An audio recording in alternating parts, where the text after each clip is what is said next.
بەڕێزان دووبارە سڵاوتان لەبێ وەکو بینیتان لە بەش یەکەم پرۆگرامەکەدا بەڕێز حاکم ڕزگارەمین ئەندامی پێشووی دادگای تەمیز هێمای پرسیاردانێ لەسەرەوەی یان بە جۆرێکی تر بڵێن بە جۆرێک لە گومانەوە سەیریەوەکە ئەڵێ ئەپرسێت ئایا دڵنیابین لەوەی کە ئەو ڕێوشێنانەی کە تاوانبارێک پیاە ئەڕات وەگاتە حکم یەکلاکەرەوە لی دڵنیابین کە ئەم حکمانە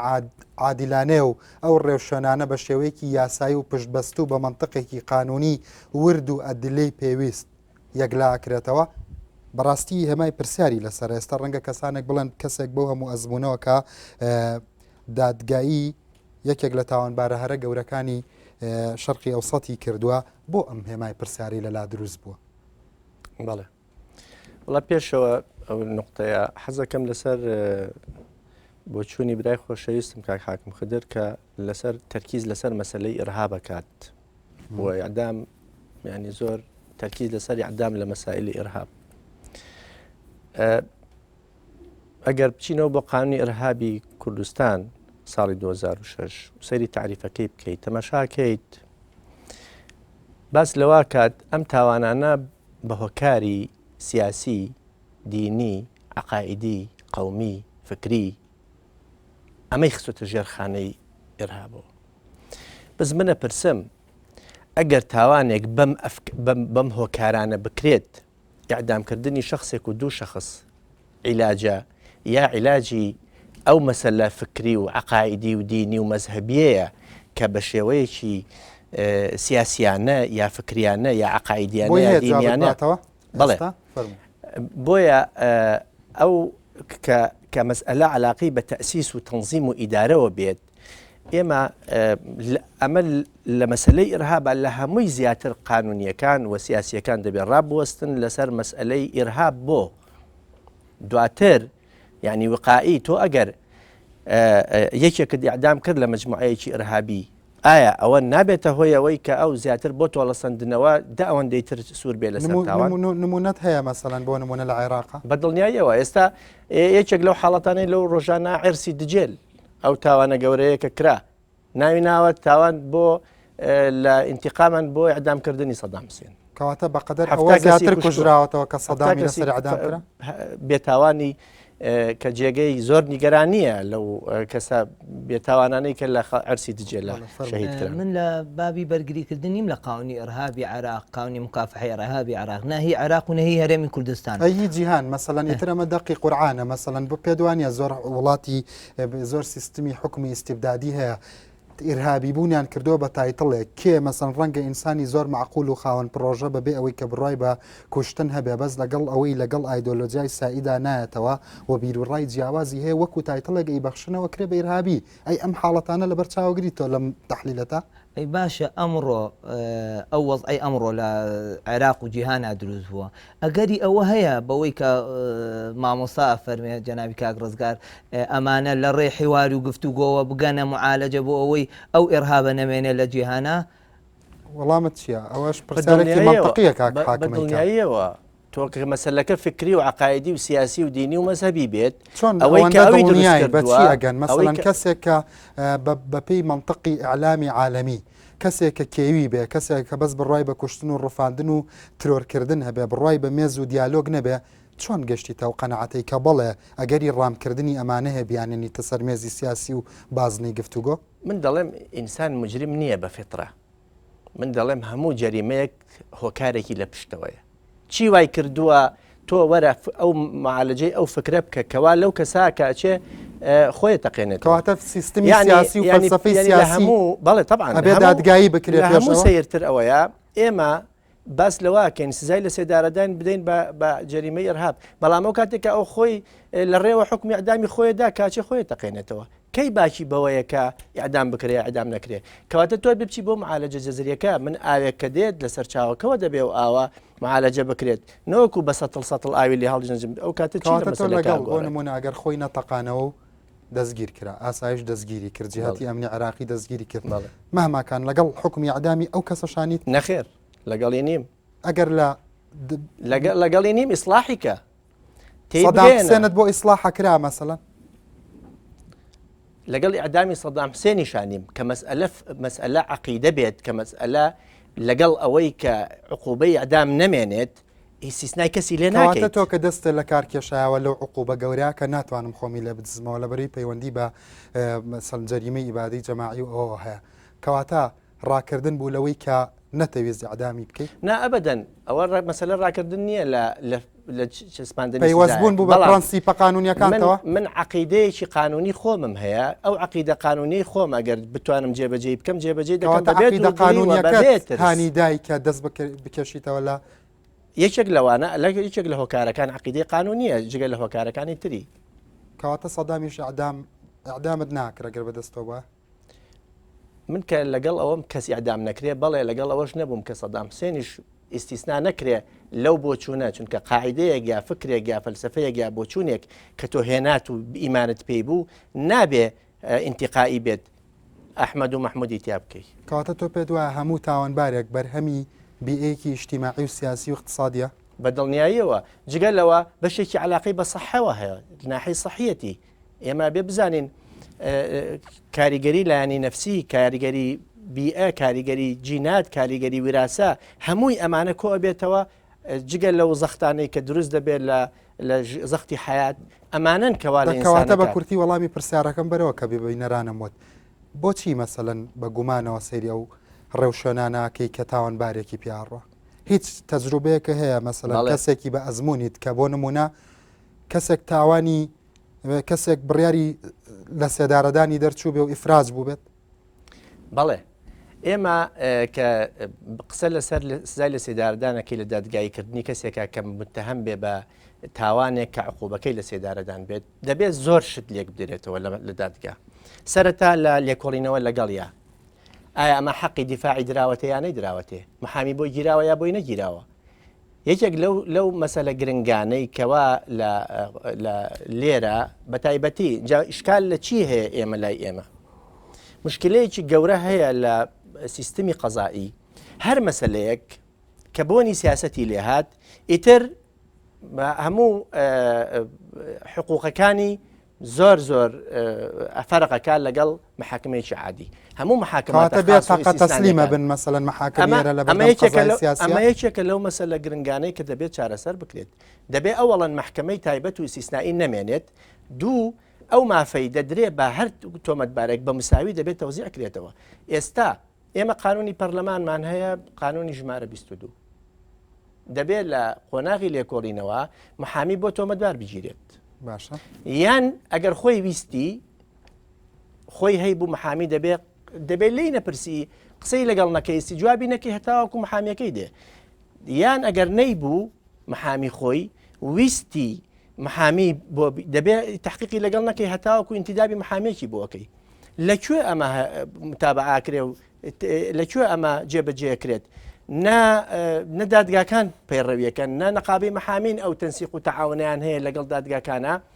من چەندین سزای لە سێدارەدان کە لە دادگای تەمیز بووم چەندین مەلەف لەگەڵ ئەوە بووم کێشەکە نەقسکەینەوە لەبەرەوەی لە قۆناغی لێکۆڵینەوە حەقی دیفاعی نەدراوەتێ محامی بۆ نەگیراوە على الأقل لێ نەپرسراوە تۆ محامی دەوێت ناتەوێت ئەمە یەکێکە لەو مەسەلە گرنگانە دواتر مەسەلەی تەمەن باشە ئەمە عەدالەتی مەفهومی عەدالەتی قەزایی ئەم وڵاتە ئەم قسەی ئەم حاکمە نایخاتە ژێر ئەلامەتی ئیستیفامی گەورەوە جگە لەوە ئەگەر بمبوریت ئەگەر تێبەت تەواو کەمیا دوای قسەی کاک بەس ئەو دوای دوشتی بەڕاستی دوشتی جیاوازە ئێمە بڵین ئەو ئیجراءاتانەی کەوا لە دادگاکانی هەرێمی کوردستان و عێراق ئەکرێ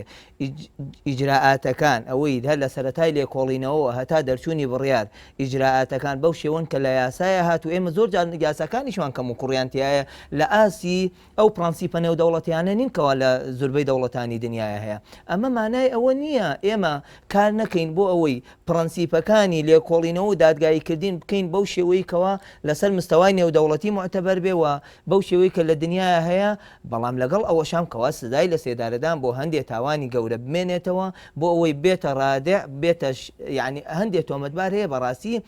بە هیچ شێوەیە کۆمەلگا ئیسیفادەی لێ ناکە ئەمە یەک خاڵی تر منەمێ لێرە پێشەوەی زیاتر لەسەر مەوزوعەکە بڕۆم زۆربەی هەموو دینە ئاسمانیەکان لەگەڵ ئەوەن کەوا سزای لە سێدارەدان بمێنێ لە ئاینی پیرۆزی ئیسلامە لە دەقی قورئانی پیرۆزە دەقی ئاەت هاتووە ئەفەرمێ وەلەکم فی القصاص حەیات یعنی لە قیساس لەو کەسانەی لەو تۆمەتبارانێکەوە تاوانی کوشتنیان ئەنجام داوە ئەگەر بێ بیکوژیتەوە یعنی ژیان دروست ئەبێ ژیانم بەردەوامی ژیان ئەبێ ئاینی مەسیحیش و ئاینی جوولەکەش بە هەمان قانونی طبیعی ئەمە لێرەیە بەڕاستی ئەمە یەکشتا هەندێک کەس ئەوە لەو بەڕێزانەی شێوەی ئوستاد مامۆستا ڕزگارمان کە ئەفەرمێ وەڵام من لەگەڵ سزای لە سێدارەدان نیم لەگەڵ ئەوە نەڵێن کاکە ئەوان تەبدیلەکەشیان منطقیە ئەڵێن ئینسان خوا دروستی کردووە لەبەرەوە بەس خوا ئەتوانێ ژیانی لێ بسێنێتەوە و مافی ئەگەر منطقی ئەوێ بۆ لێسەنەوە ئەزانی چی ئەمە لێرە بەڕاستی ئەمەش ئەوانەی کەوا زۆربەی دەوڵەتە ئیسلامیەکان ئەگەر نەڵێم هەر هەمویان لەگەڵ سزای لە سێدارەدان ئەوانی سەرچاوەکان سەرچاوی ئاینی قورئان و کتێبی پیرۆزە یعنی ئەوەش هەر بەڵام ئەمە وەلانانی قانونی طبیعی نیە چونکە لەگەڵ مەسەڵەن چەسپین و هاتنە ناوەی چەمکی قانونی طبیعی لە فکری خۆر ئاوادا مەسەڵەن مشتۆمڕێکی زۆری هێنا ئاراوە مەسەڵەن ڕیشەی وەلانانی سزای لە سێدارەدان ئەیگەڕنەوە بۆ احترامگرتنی قانونە طبیعیەکانی شەوان بە دڵنیاییەوە ئەوانەی کەوا لەگەڵ نەمانی ئەو سزایان ئەڵێن ئەمە لەگەڵ طبیعەت و لەگەڵ قانونی طبیعیان ناگونجێ و مرۆڤ بۆ ئەوە دروست نەبووەکەوە مرۆڤێکی کەوە ژیانی لێ بسێنێتەوە بەڵام ئەمە لێرەیە بەڕاستی بۆ بەردەوامبوونی ژیانە خاصەتەن مرۆڤایەتی ئەمڕۆ گەیشتۆتە ئەو ئاستە هەر لە سەرەتای دروستبوونی مرۆڤایەتیشەوە یەکەم سزا کە هاتوێتە پێشەوە خەڵکی پێسزا دراوێ بریتی بۆ لە کوشتنەوە ئەویش هەرواڵێ بەڵام ئەڵێ ئەمە هی سەرەتایە ئەو ئەڵێ مەسەلەن منطقەکەی ئەو ئەگەر بتوانم تۆ تەرجەمەی بکەمە گەر زیادەڕەوی یاکەم ڕێم کرد ڕام بگرە بەڵام عیب نییە مەسەلەن منطقێکی قانونی کە هی سەردەمی ئەشکەوت بێ لە ئێستاە کە مەسەلەن ئەوە پۆست مۆدرنە شتێ پەڕ ئەەکەین و بەشەر ئەرز و ئاسمانی هەموو پشکنیوە جارێکی تر بە منطقی ئەشکەوت ئێمە بیر لە دادگایی کردن و منطقی قانونیمان لەم منطقەوە دابڕێژێ بۆ منطقی ئەشکەوتە ئەو هەندێک تاوان هەندێک تاوانی گەورە من لەگەڵ ڕێزم بۆ قسەی ئوستازم ئەڵێ تەنیا بۆ جەرائیمی ئێرهاب جەرائیمی ئێرهاب نا چەندین تاوانی تر هەیە ئەی جەرائیمی قەتلی ئەتیادی بەڵام بە شێوەیەکی زۆر ناشیرینانە کاتێک کەسێک لە ماڵەکەی خۆیان یێ 3 مناڵی 4 مناڵی هەر چواری ئەسووتێنێ تاوانی لەو شێوەیە تۆ چی لەم باوکە ئەەکەی چی لەم دایکە بەڵام خۆ منطقەکەی ئەوان ناڵێ ئەمان بهێنەرەوە ناو کۆمەلگا و بچێ بۆ بازار بەیانی سەمون بکڕێت و طبیعی ببێتەوە ئەو باسی ئەوە کاڵێ مەسەلەن جارێکی تر یا ئەڵی ئیسلاحی بکە یا مەسەن سزنی مؤبەد ربي بما أنعمت علي لن أكون ظهيرا للمجرمين من لو أنم كزور دجي توانم أما معناه أول نية إما تبرير بتاوانا دين بلام أو سزايا دبي أو سزايا إما قسل لسر سزاكا كين جوري سزاكا دبي بقورين إما سزاي لسيداردان هيج كاتيك حل نبوة أجر سزاي لسيداردان بدرجاي ميجو كهيا لقال دروزبوني بشريتوا ئەوەی کە بە ئینتقامی فەردی کراوە ئەوەی کە حکوومەت جێبەجێی کردووە ئەزانی کاسۆلیکەکان و پرۆتستانتەکان چەند هزار کەسیان لێ کوشتووە چەند کاتۆلیک چەند پرۆتستاندی ئەعدام کرد لە ساڵی 1970 لە کاتێکا دینی مەسیحی لەگەڵ عقوبەی ئەعدامانیانی هەیەن ئەمە تا ئێستا ئەم ڕەوڕەوەی مێژوو هاتووە ئەگەر سزای لە سێدارەدان کە بە زۆر و زۆر لە زۆربەی لە هەموو دەوڵەتەکانی دنیا لە هەموو کۆمەڵگەکانە جێبەجێ کراوە ئەگەر ئەمە مجدی بووە ئەگەر ئەمە توانیوێتی کۆمەڵ و پارێزی ئەگەر ئەمە توانیوێتی تاوان نەهێڵێ و بنبڕی بکە و کەمیشی بکاتەوە کەواتە ئەبوایە ینی نەیتوانیوە ئیسلاح ینی نەیتوانیوە ینی ئەگەر ئەمە عقوبەیەکی معتەبەرە عقوبەیەکی منتیجە عقوبەیەکە کە ژیانی کۆمەڵگە دەپارێزێت دەبوو و عقوبەیەکە کە تاوان کەمەکاتەوە دەبوو بە درێژایی ئەم هەموو هەزاران ساڵی کەوا بەشێت پێات تێپەڕۆ ئەم سزای جێبەجێەکە دەبووە سزای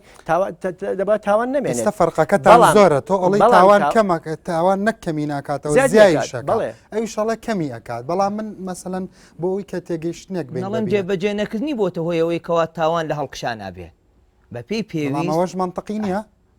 جێبەجێ نەکردنی ئێمە بۆ نمونە باسی هەرێمی کوردستان بکەین ئەوە چەندین ساڵە دادگاکانی هەرێمی کوردستان حکمی لە سێدارەدان بۆ چەندین تۆمەتبار دەرەکەن بەڵام تا ئێستا یەک سزایان جێبەجێ بەڵام هەندێکی لە سلێمانی جێبەجێ نەکراوە لە هەولێر جێبەجێ کراوە تاوان کەمی کردووە سنووردار بووە بە شێوەیەکی سنووردار بووە لەوە چێ بۆ هەموو ئەوانە نەبێت کە سزا دراون بە لە سێدارەدان بۆ هەندێکیان بێ بۆ هەندێکیشیان هەیە بە پێ و زانیاری کە من لەلامە هەیە تا ئێستش سزاکەی بەسەر جێبەجێ لە حیجەکان ئەوەیە چه ئەحسایەیەک هەیە کە تاوانی کەم کردوێتەوە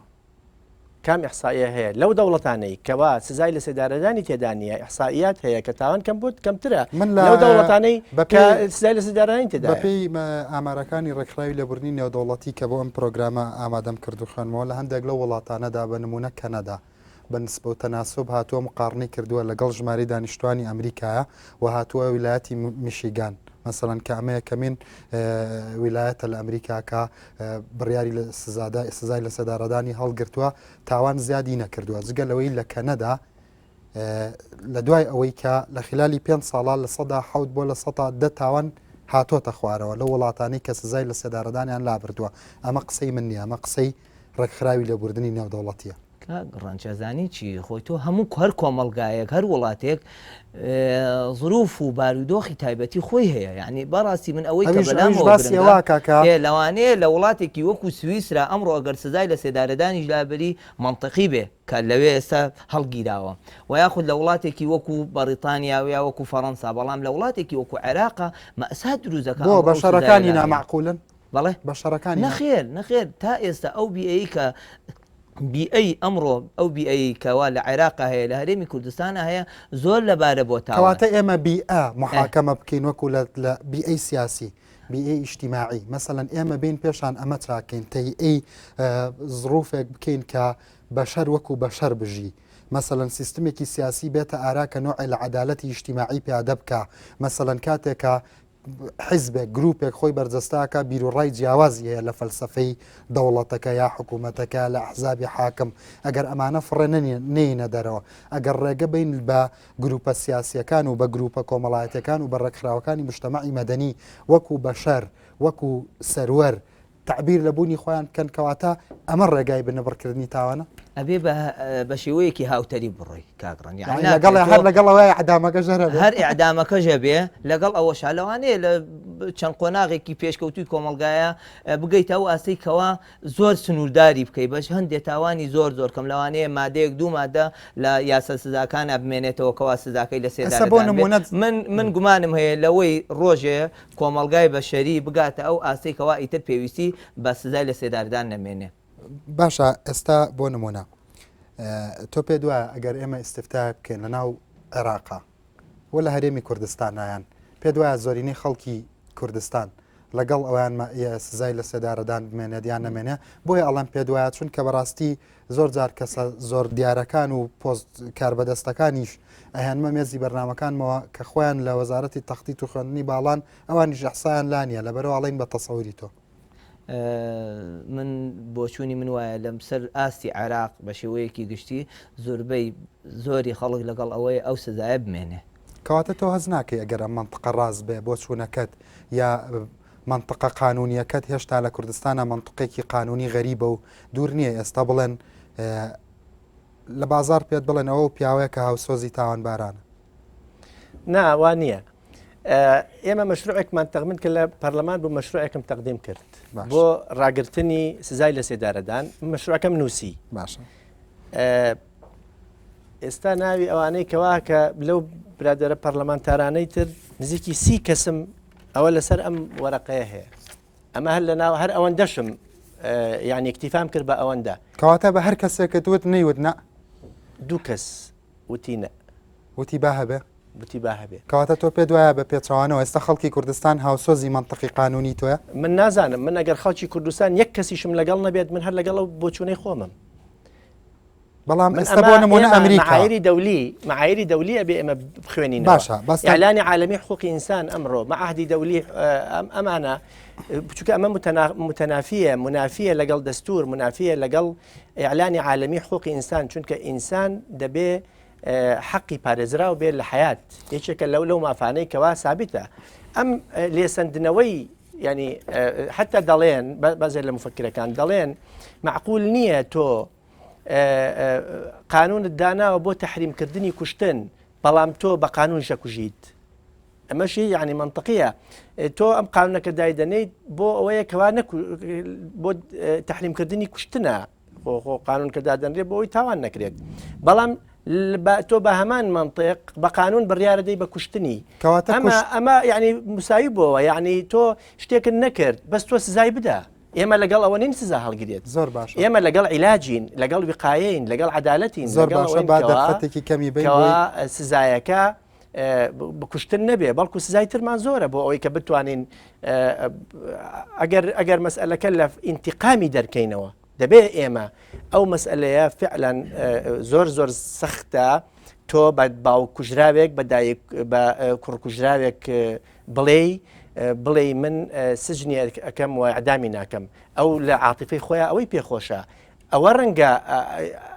ئاوی بەوە یان دڵی خۆی بەوە ئاوە خواتەوە بەڵام ئێمە تەسیس بۆ دەوڵەتێکە دەکەین دەوڵەتێکی دیموکراتی ئینسانی کە مافەکانی مرۆڤ تایە هەمووی بەرجەستە بکرێ و ئەمە تەسیری لەسەر سومعی دەولی کورد دەبێت بۆ نمونە ئەگەر ئێستا بڵێن کورد بە ڕسمی زۆرینەی دادوەرەکانی گەشتنە ئەو بڕواایی وە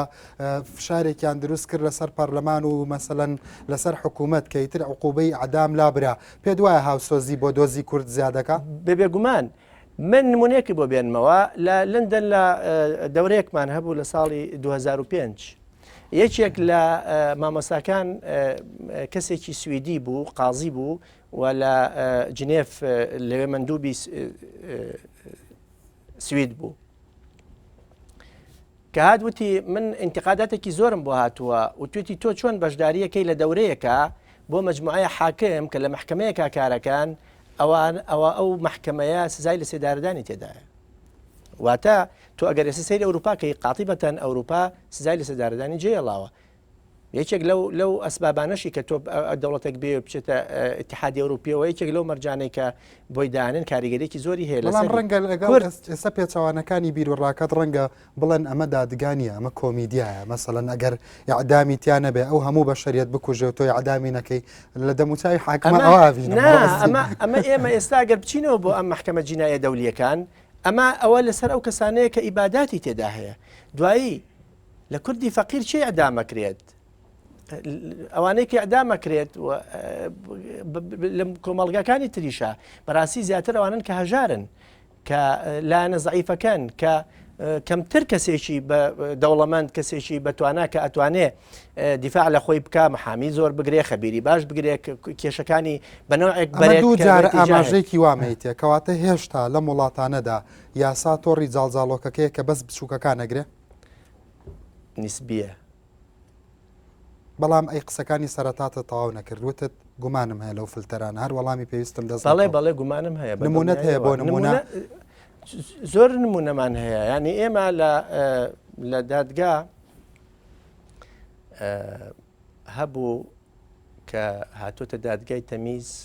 ئێمە بەش بووین بەشێکمان لەگەڵ ئیفراجا بووین بەشێکیشمان لەگەڵ ئەو بوون تەزیقی عقوبەی ئەدام بکەن سەیریان فەرقە گەورە کۆمەڵێ لە حاکمەکان لەگەڵ ئەوە بن کە ئەم کەسە ئەسڵەن هی ئەوە نییە کە ئیدانە بکرێت نەک ئیعدام بکرێت یعنی لەگەڵ بچێتە دەرەوە چی تێبگەین لەم پەیامە لەم پەیامە ئابێت لەوە تێبگەین کە ئێمە دەبێت ئیعادە نەزەر بکەینەوە لە دادگاکانمانە لە قۆناغی لێکۆڵینەوەوە کەواتە نەک حکومی ئەعدامی دەولی کەواتە نەک حکومی ئەعدام نەمێنێ ئەبێ دادگاکانیش بۆ جینایەتە بچووکترەکان کە لە حکومی ئەعدامە ئەبێ پیا بچینەوە بە هەموو شتێک دەبێ بچینەوە زۆر باشە بەس دەرفەتت نەماجە نابێت مخریجەکەمەڵە کات زۆر بێ حاکم ڕزگار بە عەدالەتی تیا بفەرمێ ڕەنگ من لەگەڵ هەموو قسەکانی کاک حاکم ڕزگارم لەسەر ئەوەی کەوا ئێمە بە سیستەمی قانونی و قەزایی وڵاتی خۆمان نابچینەوە بۆ ئەوەی ئەو پرەنسیپانەی کەوا پرەنسیپی نێودەوڵەتین بۆ دابینکردنی مافی بەرگریکردن لەو تۆمەتبارانەی کە ێنە دادگا فراهەم بکرێ ئەمە معنای ئەوە نییە ئێمە ئەو عقوبەیە هەڵبگرین ئەو عقوبەیە نێڵی من ئەزانم کەم تەرخەمی هەیە لە ئیجراعاتی لێکۆڵینەوە هەر لە سەرەتای دەستپێکردنیەوە هەتا دوا قۆنا بەڵام ئەمەش معنای ئەوە نییە کەوا تۆ بێ بەو تەبریرە سزای لە سێدارەدان هەڵبگری بڵێ لەبەر ئەوەی ئێمە ئیجراعاتی لێکۆڵینەوەمان بەپی پێویست نییە جاخۆ هەرەوە نییە ئێمە تاوان بەڵام وەڵامی شتە جەوهریەکانی ئەو نایتەوە کوشتن مەسەڵەن بە ناوی عەدالەتەوە هەر کوشتن ئەی باشە تۆ لە کۆمەلگایەکە ئەمە کار بۆ ئەوە ناکەی کە تۆ کەسێکی لێ ئەکوژرێ بۆ نمونە لە کۆمەلگایەکی بۆ نمونە عشایری وەکو لای خۆمانەوەیە لە عێراق بە شێوەیەکی گشتی کە مجتەمەعێکی عشایریە لە ناو کۆمەلگایەکە کەسێکی لێ ئەکوژرێ ئەگەر تۆ دەوڵەت هەڵنەسێ بەکاری